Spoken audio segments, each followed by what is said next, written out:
नमस्कार दोस्तों, जय श्री कृष्ण। राधे राधे। प्रिय दर्शकों, जो औरतें कपड़े खोलकर नहाती हैं उनके जीवन में इसका क्या असर पड़ता है।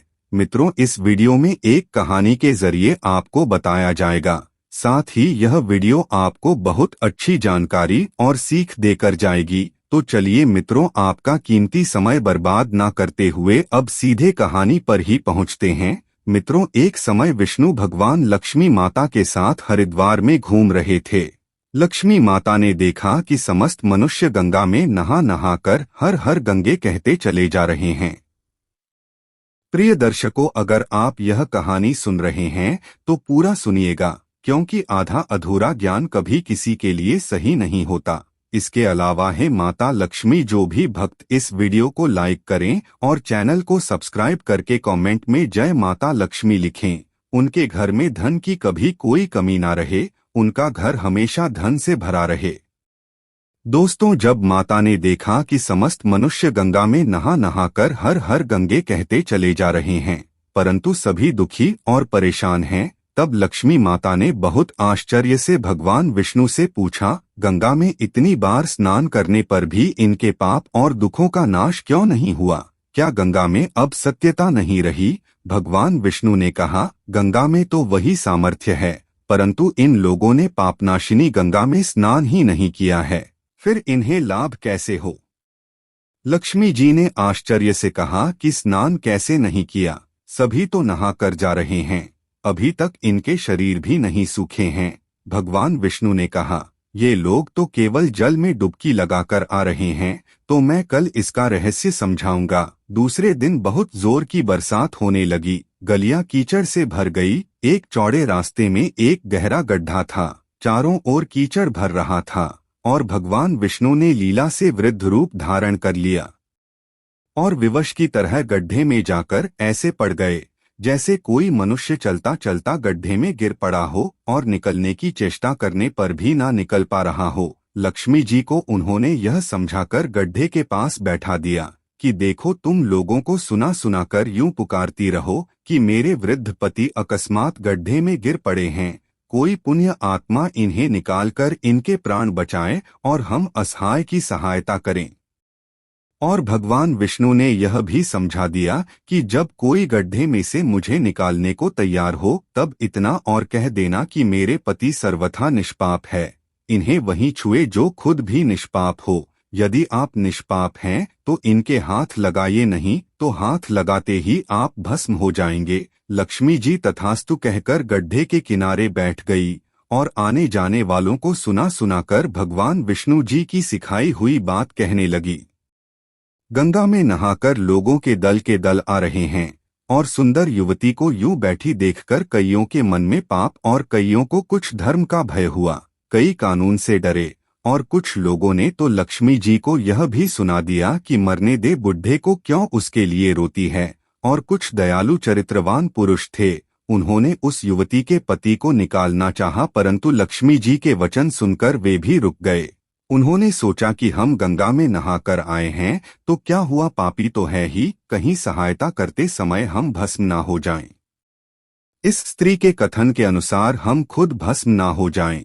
किसी का साहस नहीं हुआ। सैकड़ों आए, सैकड़ों ने पूछा और चले गए। संध्या हो चली, तब भगवान विष्णु ने माता लक्ष्मी से कहा, देखा आया कोई सच्चे हृदय से गंगा में नहाने वाला। तब थोड़ी देर बाद एक जवान हाथ में लोटा लिए हर हर गंगे करता हुआ निकला। लक्ष्मी जी ने उसे भी वही बात कही। युवक का हृदय करुणा से भर आया, उसने भगवान विष्णु को निकालने की तैयारी की। लक्ष्मी जी ने रोककर कहा कि भाई, यदि तुम सर्वथा निष्पाप नहीं होंगे तो मेरे पति को छूते ही जल जाओगे। उसने उसी समय बिना किसी संकोच के दृढ़ निश्चय के साथ लक्ष्मी जी से कहा कि माता, मेरे निष्पाप होने में तुझे संदेह क्यों होता है? देखती नहीं मैं अभी गंगा नहाकर आया हूँ, भला गंगा में गोता लगाने के बाद भी कभी पाप रहते हैं? मैं अभी तुम्हारे पति को निकालता हूँ। युवक ने लपक कर बूढ़े को ऊपर उठा लिया। भगवान विष्णु और लक्ष्मी ने उसे अधिकारी समझकर अपना असली स्वरूप प्रकट कर उसे दर्शन देकर कृतार्थ किया। भगवान विष्णु जी ने माता लक्ष्मी से कहा कि इतने सारे लोगों में से इस एक ने ही गंगा स्नान किया है, इसी दृष्टांत के अनुसार जो लोग बिना श्रद्धा और विश्वास के केवल दंभ के लिए गंगा स्नान करते हैं, उन्हें वास्तविक फल नहीं मिलता। परंतु इसका यह मतलब नहीं कि गंगा स्नान व्यर्थ जाता है। गंगा स्नान का बहुत पुण्य भी है। इसके बाद भगवान विष्णु जी ने माता लक्ष्मी जी से कहा, अब मैं आपको वह 12 बातें बताता हूँ। जो भी मनुष्य इन 12 बातों को नहाते समय ध्यान में रखता है, वह कभी भी दुखी नहीं रहता है। उसके घर में माँ लक्ष्मी का वास होता है, उसके घर में अपार धन आता है, घर में कभी भी लड़ाई झगड़ा नहीं होते हैं, उसका पूरा परिवार हंसी खुशी जीवन व्यतीत करता है। तब माता लक्ष्मी ने कहा, हे भगवान, आप हमें यह 12 बातें बताइए। इसके बाद भगवान विष्णु उन बातों को बताना शुरू कर देते हैं और माता लक्ष्मी बहुत ध्यान से सुनने लगती है। दोस्तों, यह 12 बातें आप लोग भी बिल्कुल ध्यान से सुनना। इसके बाद भगवान विष्णु कहते हैं, प्रिय, यह 12 बातें बताने के बाद मैं आपको एक बात और बताऊंगा। जो औरतें कपड़े खोलकर स्नान करती हैं, उनके लिए यह बात बहुत ही महत्वपूर्ण है। तो हे लक्ष्मी, आप इस बात को बहुत ही ध्यान से सुनना। दोस्तों, विष्णु जी कहते हैं, स्नान करने से शरीर निरोगी रहता है और मन प्रसन्न रहता है। नहाने से चेहरे की क्रांति और शारीरिक आकर्षण में भी बढ़ोतरी होती है।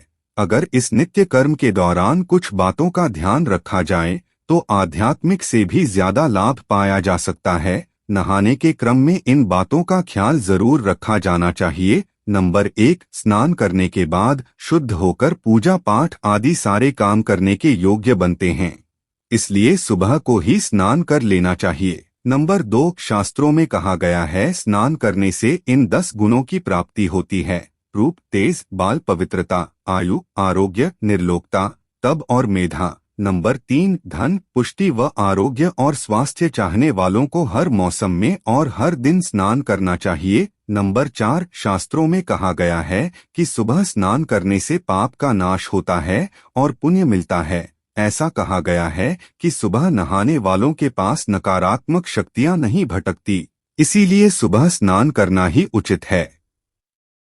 नंबर 5, बीमारी के हालत में सिर के नीचे से ही स्नान करना चाहिए। गीले कपड़े से शरीर को पोंछ लेना एक तरह का स्नान ही कहा गया है। नंबर 6, सुबह की लालिमा छाने से पहले ही स्नान कर लेना श्रेष्ठ माना गया है। नंबर 7, तेल लगाकर और देह को मलमल कर नदी में नहाना मना है। इसकी जगह नदी से बाहर निकलकर तट पर ही शरीर साफ करके तब नदी में डुबकी लगाना उचित है। नंबर 8, जिन घाटों पर कपड़े धोए जाते हैं, वहां का जल अपवित्र माना गया है, इसलिए वहां से कुछ दूर हटकर ही नहाना चाहिए। नंबर 9, नदी में 11 या 21 डुबकियां लगाना अच्छा बताया गया है। नंबर 10, पवित्र नदियों में कपड़े निचोड़ने की मनाही है। नदी में किसी तरह की गंदगी नहीं बहानी चाहिए। नंबर 11, नल की तुलना में झरने का पानी, झरने से ज्यादा नदी का पानी, नदी के पानी से किसी तीर्थ का जल, तीर्थ के जल से गंगा जल अधिक श्रेष्ठ माना गया है। नंबर 12, गंगा माता का कथन है कि स्नान करते वक्त कोई चाहे जहां भी मेरा स्मरण करेगा, मैं वहां के जल में आ जाऊंगी। इसके बाद भगवान विष्णु जी ने कहा, अब मैं आपको औरतों के बारे में बताता हूँ जो औरतें कपड़े खोलकर स्नान करती हैं। हिंदू धर्म शास्त्रों में हर एक चीज के लिए कुछ नियम बनाए गए हैं। इन नियमों में से एक है स्नान को लेकर की गई बातें। ऐसा माना जाता है कि आम व्यक्ति को शास्त्रों के नियमों का पालन जरूर करना चाहिए, जिससे उनके घर की सुख समृद्धि बनी रहती है और खुशहाली आती है। साथ में अपार धन बरसता है, माता लक्ष्मी प्रसन्न होती है। दरअसल हमारे शास्त्रों में ऐसी कई बातें लिखी गई हैं जिनका पालन हम सदियों से करते चले आ रहे हैं, लेकिन उसके कारणों के बारे में हमें अभी भी पूरी जानकारी नहीं है। ऐसे ही नियमों में से एक है निर्वस्त्र स्नान करना। आपने अक्सर घर के बड़ों को ऐसा कहते सुना होगा कि कभी भी स्नान बिना कपड़ों के यानी निर्वस्त्र नहीं करना चाहिए। अगर हम पौराणिक कथाओं की बात करें तो निर्वस्त्र स्नान की मनाही का एक सबसे बड़ा कारण कृष्ण जी के समय से जुड़ा है। पौराणिक कथाओं के अनुसार एक बार जब गोपिकाएं सरोवर में स्नान कर रही थी और वो निर्वस्त्र थी, उस समय बाल कृष्ण ने गोपियों के सभी वस्त्र छिपा दिए। उस समय जब कृष्ण जी ने उनके वस्त्र छिपा लिए और गोपियों ने अपने वस्त्र वापस लेने की प्रार्थना की। तब कृष्ण जी ने उन्हें समझाया कि कहीं भी बिना वस्त्र धारण किए स्नान नहीं करना चाहिए। इससे जल के देवता वरुण का अपमान होता है, इसलिए आपको निर्वस्त्र स्नान न करने की सलाह दी जाती है। अगर आप नहाते समय यह सोचते हैं कि बंद कमरे में कोई आपको नहीं देख रहा है, तो ऐसा गलत है, क्योंकि ईश्वर आपको हर स्थान पर देखते हैं। और यदि आप निर्वस्त्र होकर स्नान कर रहे हैं, तो यह मुख्य रूप से जल के देवता वरुण का अपमान करने जैसा होता है। निर्वस्त्र स्नान से आपको पाप लग सकता है और आर्थिक एवं शारीरिक नुकसान पहुंच सकते हैं। यदि आप निर्वस्त्र स्नान करते हैं तो आपके शरीर में नकारात्मक ऊर्जा प्रवेश करती है और आपकी मानसिकता भी नकारात्मक हो सकती है। इसीलिए हमेशा आपको यही सलाह दी जाती है कि आप नहाते समय कोई एक कपड़ा जरूर धारण करें, लेकिन बिना कपड़ों के स्नान न करें, तभी आपके लिए बेहतर होगा। निर्वस्त्र स्नान से शरीर की सकारात्मक ऊर्जा शरीर से बाहर निकल सकती है और इसका प्रभाव आपके शरीर के साथ आपके मन मस्तिष्क में भी होता है। गरुड़ पुराण के अनुसार जब आप स्नान करते हैं तब आपके पितृ यानी मृत पूर्वज आपके आसपास मौजूद होते हैं। यदि आप निर्वस्त्र स्नान करते हैं तो आपको पितृ दोष लग सकता है। ऐसे स्नान करने से आपके पितरों को तृप्ति नहीं मिलती है और यह घर में पितृ दोष का कारण बन सकता है।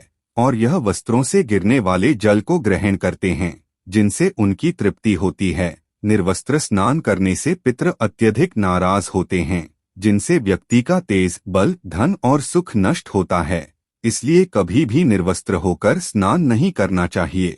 पुराणों के अनुसार नहाने वाला पानी पूर्वजों के हिस्से में जाता है और निर्वस्त्र होकर नहाने से इसे पितरों के समक्ष बिना कपड़ों के नहाना माना जाता है।